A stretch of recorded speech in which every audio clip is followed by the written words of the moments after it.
நம்ம சைதாப்பேட்டில் இருக்க முனியமா 50 ஓட்டு போட்டிருக்கேங்க ஹரியானாவில். எங்கேயாவது ஒரு போட்டோவை எடுத்து அதை ஓட்டா சேர்த்திருப்பான்.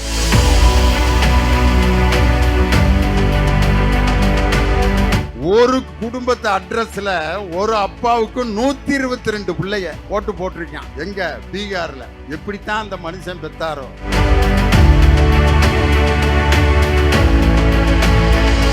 அப்படித்தான் அம்மை நாய்க்குன்னு ஒரு தேர்தல் பூத்துல நான் இருந்தேன். ஒரு கூடையை தூக்கிட்டு வந்தாங்க. சரி ஏதோ மாம்பழம் கொண்டு வர்றாங்க அதிகாரிக்குன்னு பார்த்தா கீழே இறக்குனா உள்ள ஒரு கிழவி உட்கார்ந்துருந்துச்சு. யாராதுன்னு கேட்டா, ஐயா ஓட்டு போட வந்திருக்குங்க பாட்டி.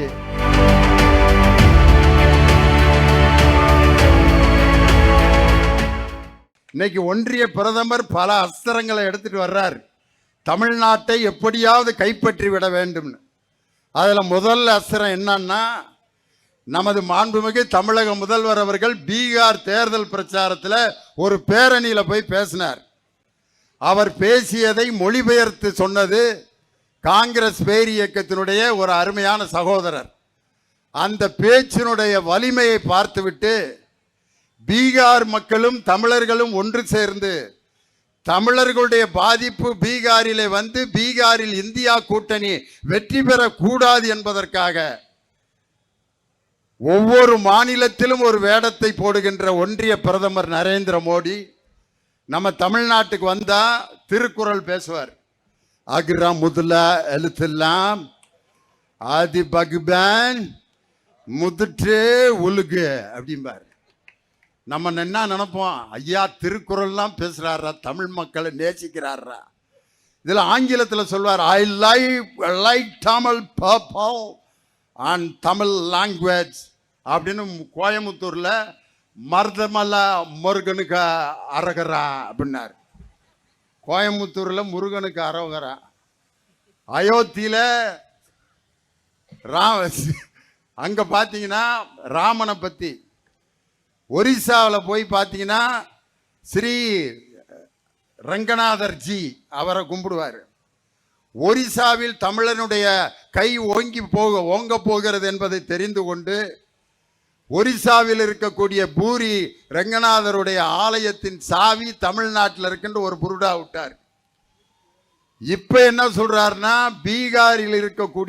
பீகாரிலிருந்து தமிழ்நாட்டில் வாழ்ந்து கொண்டிருக்கக்கூடிய தமிழர்களை பீகார் மக்களை தமிழர்கள் துன்புறுத்துகிறார்கள் அப்படின்னு. அங்க ஒவ்வொரு மாநிலத்திலும் ஒரு வேடத்தை போடுகின்ற ஒன்றிய பிரதமரின் முகத்திரையை கிழிக்கக்கூடிய ஆர்ப்பாட்டம் தான் இந்த எஸ்ஐஆரை எதிர்த்து அனைத்து கட்சி இந்தியா கூட்டணி கட்சிக்காரர்களுடைய ஆர்ப்பாட்டம்.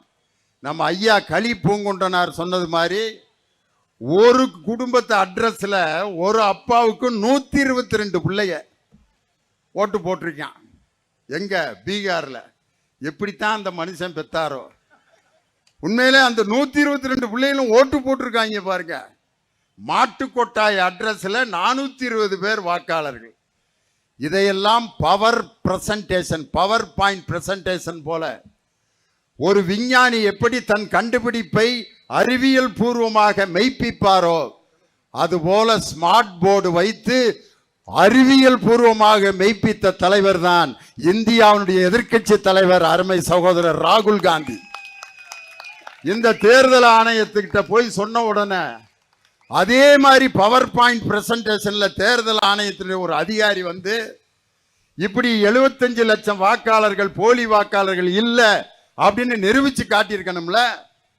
கர்நாடகாவில் இப்படி ஒரு தொகுதியில் முறைகேடு நடக்கவில்லை என்பதை நிரூபிச்சு காட்டணுமா வேணாமா தேர்தல் ஆணையம்?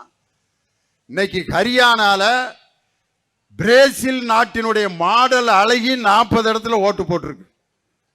அந்த அம்மா கண்ணீர் விட்டு அழுகுது. இந்தியாவில் என்னடா இப்படி ஒரு கூத்து, நம்ம போட்டோவை வச்சு ஹரியானால ஓட்டு போட்டிருக்கான். இன்னும் பார்த்தீங்க விசாரிச்சீங்கன்னா நம்ம சைதாப்பேட்டில் இருக்க முனியமா 50 ஓட்டு போட்டிருக்கேங்க ஹரியானாவில். எங்கேயாவது ஒரு போட்டோவை எடுத்து அதை ஓட்டா சேர்த்திருப்பான்.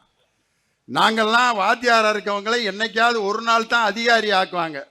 எப்பன்னா தேர்தல் அதிகாரி செலெக்ஷன் டியூட்டி போடுவாங்க. அன்னைக்கு ஒரு மேட்சை போட்டு திண்டுக்கல் லியோனி தலைமை தேர்தல் அதிகாரி, அந்த ஒரு நாள் அதிகாரியா இருக்கிறதுல அவ்வளவு சந்தோஷப்படுவான். அப்படித்தான் அம்மை நாய்க்குன்னு ஒரு தேர்தல் பூத்தில் நான் இருந்தேன். ஒரு கூடையை தூக்கிட்டு வந்தாங்க. சரி ஏதோ மாம்பழம் கொண்டு வர்றாங்க அதிகாரிக்குன்னு பார்த்தா கீழே இறக்குனா உள்ள ஒரு கிழவி உட்காந்துருந்துச்சு. யார்ராதுன்னு கேட்டா, ஐயா ஓட்டு போட வந்திருக்குங்க பாட்டி. அந்த பாட்டிக்கு சரியா காது கேட்காது, அது எங்க சொல்லுதோ அதுக்கு நீங்க ஓட்டு போட்டுருங்க அப்படின்னா அட்டைப்பெட்டிக்கிட்ட கொண்டு போய் கிளவி சொன்ன சின்னத்துல ஓட்டு நான் குத்துனேன். இப்படி என்னவென்று தெரியாத அந்த பாட்டிக்கு கூட ஓட்டுரிமை அன்னைக்கு இருந்தது.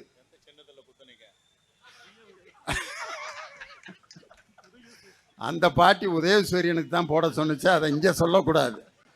காரணம் அது அந்த பாட்டி சொல்றதை எல்லா பூத் ஏஜென்ட்டும் சொல்லிட்டாங்க. அந்த அம்மா எங்க போடுதோ அதிகாரி பார்த்து போட்டார் ரைட்டுன்ட்டு. அந்த அம்மா சொல்லுச்சு உதயசூரியனுக்குன்னு இப்படி கையை வேற காட்டுச்சு, அதனால போட்டோம்.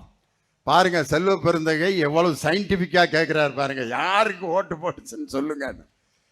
அது மாதிரி இன்னைக்கு ஒரு பல நடைமுறைகளை கொண்டு வந்து தமிழ்நாட்டை எப்படியாவது கைப்பற்றி விடலாம் என்று நினைக்கின்ற பாரதிய ஜனதா கடைசியில் மதத்தை பின்பற்றுகின்ற உரிமையின் மீது கை வைத்து திருப்பரங்குன்றத்தில் சிக்கந்தர் பாபா கோயில் மேல கை வச்சாங்க.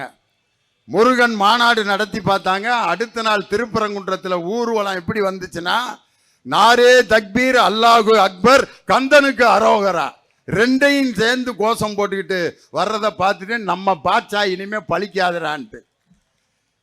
ஒரு விஷயத்தை நம்ம மற்றவங்கள்ட்ட சொல்லிக்கிட்டு இருக்கும்போது அவங்க அமைதியா இருந்தாங்கன்னா என்ன அர்த்தம்? இப்போ ஒரு மனைவி கணவன்கிட்ட, ஏயா நம்ம பிள்ளைகளாம் அப்படி கெட்டு நாசமா போகுது, ஏதாவது கவனிக்கிறியா அப்படின்னு இப்படியே உட்கார்ந்துருந்தான்னா அவன் ரொம்ப ஆபத்தான ஆள். அல்லது மனைவியை புருஷன் கண்ட மேனிக்க திட்டுறப்ப அந்த அம்மா அமைதியா இருந்துச்சுன்னா என்ன அர்த்தம்னா, என்னைக்கு இருந்தாலும் புருஷனை விஷம் வச்சு கொல்ல போகுதுன்னு அர்த்தம். படபடன்னு பேசுறவங்க யாருக்கும் துன்பம் செய்ய மாட்டாங்க. ஒரு தேர்தல் ஆணையம் எந்த விதமான ரிஃப்ளெக்ஷனை இல்லாமல் இருப்பதற்கு காரணம் ராகுல் காந்தி அவர்கள் சொல்வது 100% நியாயம் என்பது இன்று இந்திய மக்கள் அனைவருக்கும் தெரிந்த விஷயம். செய்திகளை உடனுக்குடன் தெரிந்து கொள்ள கீழ்கண்ட கேபிள் மற்றும் டிடிஎச் நெட்வொர்க்குகளில் எம்நாடு செய்தி தொலைக்காட்சியை காணுங்கள். பாதகம் செய்பவரை கண்டால் நாம் பயம் கொள்ளலாகாது பாப்பா. மோதி மிதித்து விடு பாப்பா, அவர் முகத்தில் உமிழ்ந்து விடு பாப்பா. அண்மை செய்திகளை உடனுக்குடன் தெரிந்து கொள்ள இணைந்திருங்கள் எம்நாடு தொலைக்காட்சியுடன்.